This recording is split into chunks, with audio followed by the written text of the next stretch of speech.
Aujourd'hui, l'élevage wallon évolue vers une meilleure résilience au niveau écologique, économique et social.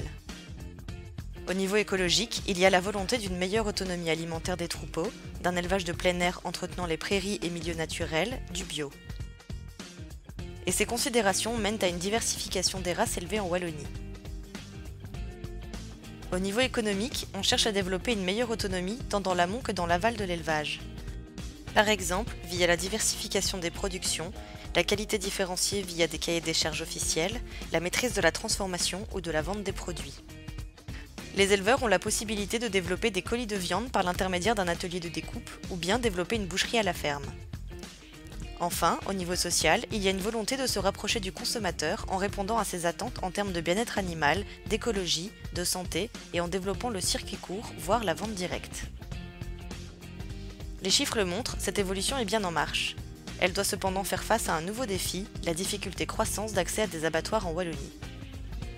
Elle est due à la fermeture continue d'établissements par manque de rentabilité économique. En 30 ans, la Wallonie a perdu la moitié de ses abattoirs. Par ailleurs, de nombreux établissements se sont spécialisés dans une espèce, d'autres abattent à grande échelle et refusent les petits lots d'animaux, d'autres, enfin, ne sont pas certifiés bio, ce qui fait perdre le label à la viande des éleveurs bio.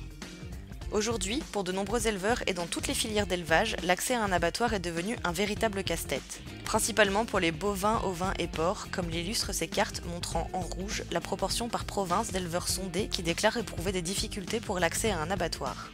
On le voit, certaines zones de la Wallonie sont assez isolées de ce point de vue. Mais alors, quelle solution ? Il n'en existe pas qu'une, mais plusieurs qui peuvent coexister. Tout d'abord, renforcer les abattoirs classiques pour ne pas aggraver la situation actuelle. Il est aussi possible de redévelopper un réseau d'abattoirs de proximité, mais nous venons de cette situation et le problème de rentabilité se pose. Et pourquoi pas ajouter à cela l'abattage à la ferme ?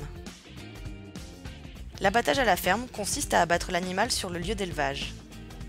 S'il reste possible pour les volailles en dessous d'un certain volume, il est devenu impossible pour les gros animaux. Pour établir un abattage à la ferme pour les gros animaux, 3 possibilités sont envisageables. Dans la filière viande, il y a 3 grandes étapes.